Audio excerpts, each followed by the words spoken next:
ایک پرانے شہر کے ایک چھوٹے سے محلے میں ایک بہت پرانا گھر تھا۔ اس گھر کی دیواریں پرانی ہو چکی تھی اور پلاسٹر کئی جگہوں سے گر گیا تھا۔ اسی گھر میں رہتی تھی فاطمہ، جس کی عمر ابھی صرف 7 سال کی تھی، لیکن اس کی آنکھوں میں اتنی اداسی تھی جیسے اس نے بہت سارے دکھ جھیل لیے ہوں۔ فاطمہ کا بس ایک ہی قصور تھا کہ اس کا رنگ بہت گہرا کالا تھا۔ اس کی ماں اسے جنم دیتے ہی دنیا چھوڑ دی تھی۔ اسی وجہ سے محلے والے اور گھر کے لوگ اسے منحوس کہتے تھے۔ وہ کہتے تھے یہ لڑکی پیدا ہوتے ہی اپنی ماں کو لے گئی، کالی ہے، اشوبھ ہے۔ فاطمہ کے ابو حاجی ابراہیم ایک سادھارن آدمی تھے۔ وہ شہر کے ایک چھوٹے دفتر میں کلرک کی نوکری کرتے تھے۔ پتنی کے جانے کے بعد گھر سنبھالنے اور بیٹی کی پرورش کے لیے انہوں نے دوسری شادی کر لی۔ نئی امی کا نام شکیلہ تھا۔ شروع میں شکیلہ نے فاطمہ سے تھوڑا بہت پیار کیا، لیکن جیسے ہی ان کی اپنی 2 بیٹیاں ہوئیں، رخسار اور گلنار، سب بدل گیا۔ قدرت نے کھیل دکھایا کہ دونوں بیٹیاں بہت گوری اور خوبصورت تھی۔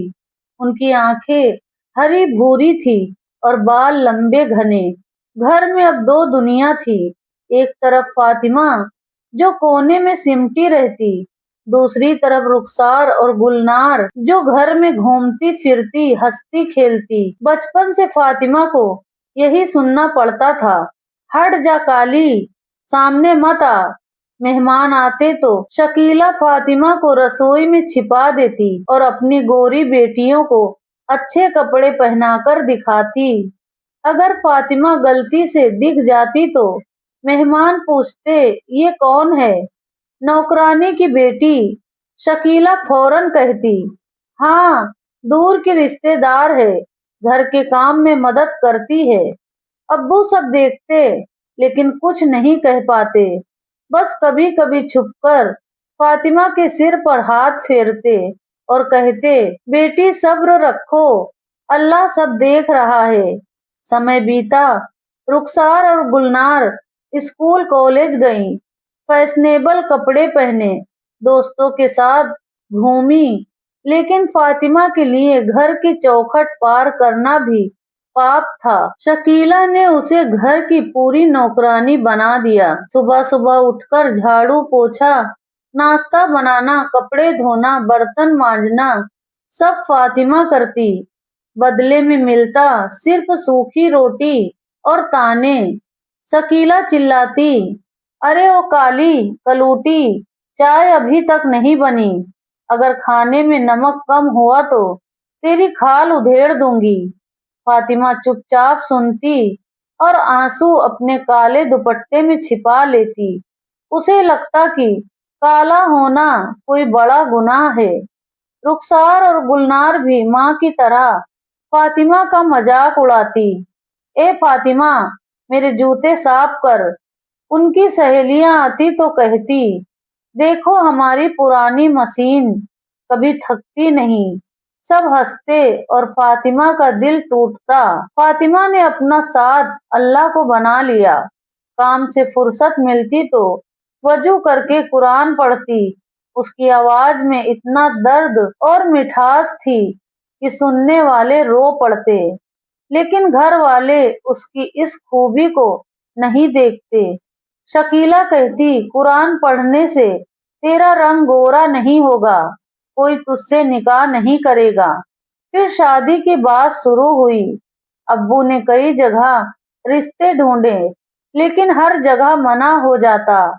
ایک بار رشتے دار آئے، شکیلہ نے کہا فاطمہ کو مت دکھانا، بھاگ جائیں گے، لیکن ابو نے ضد کی۔ فاطمہ سادے کپڑے میں چائے لے کر آئی۔ جیسے ہی لوگوں نے اسے دیکھا، کمرے میں خاموشی چھا گئی۔ لڑکے والے کہنے لگے آپ نے بتایا نہیں کہ لڑکی اتنی کالی ہے، ہمارے گھر میں ایسا کبھی نہیں ہوا۔ ابو نے ہاتھ جوڑ کر کہا اس کا رنگ کالا ہے لیکن دل بہت صاف ہے۔ لیکن وہ لوگ بنا چائے پیے چلے گئے۔ شکیلہ نے بعد میں طوفان مچا دیا، تیری وجہ سے میری عزت گئی، میری بیٹیوں کے رشتے بھی خراب ہوں گے۔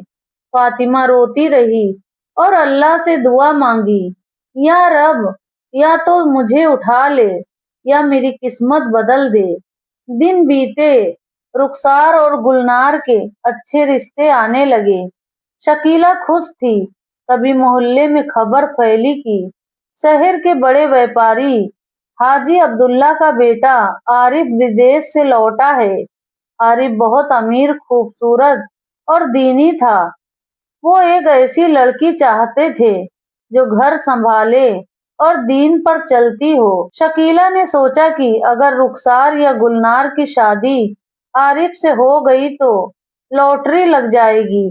اس نے رشتہ بھجوایا۔ حیرانی ہوئی جب حاجی عبداللہ نے کہا کہ وہ لڑکی دیکھنے آئیں گے۔ گھر سجایا گیا، مہمانوں کے لیے شاندار کھانا تیار کیا گیا، لیکن سارا کام فاطمہ پر ڈالا گیا۔ شکیلہ نے کہا، تو رسوئی میں رہنا، سامنے مت آنا۔ کھانا اتنا اچھا ہونا چاہیے کہ انگلیاں چاٹتے رہیں۔ وہ دن آیا، عارف اور اس کے ماتا پتا آئے۔ رخسار اور گلنار سجی سوری بیٹھی تھی۔ کھانا پروسا گیا۔ عارف نے پہلا نوالا لیا اور رک گیا۔ اس نے پوچھا، یہ کھانا کس نے بنایا؟ شکیلہ نے کہا، رخسار نے، لیکن عارف سمجھ گیا۔ اس نے کہا، اس کھانے میں صرف سواد نہیں، صبر اور محبت ہے۔ جو بنایا ہے اس سے ملنا چاہتا ہوں۔ ابو نے سچ بتایا، یہ فاطمہ نے بنایا ہے۔ عارف نے کہا، اسے بلائیے۔ فاطمہ میلی کپڑے میں چہرہ ڈھک کر آئی۔ اس نے سر جھکا رکھا تھا۔ عارف کی ماں نے کہا، بیٹی سر اٹھاؤ۔ فاطمہ نے نظریں اٹھائی۔ اس کی آنکھوں میں پاکیزگی تھی۔ عارف نے اپنی ماں سے کہا، امی، مجھے میری زندگی کی ساتھی مل گئی، میں اسی سے نکاح کروں گا۔ سب استنبھ رہ گئے۔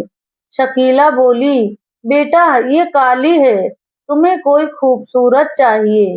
عارف نے کہا، خالہ، میں نے گوری چمڑی بہت دیکھی، لیکن مجھے ایسی چاہیے جس کی روح نورانی ہو۔ میں نے اسے قرآن پڑھتے سنا تھا، اس کی آواز نے دل چھوا۔ اس کھانے میں اس کی محبت تھی، اس کی آنکھوں میں حیا ہے۔ خوبصورتی ڈھل جاتی ہے لیکن اچھائی رہتی ہے۔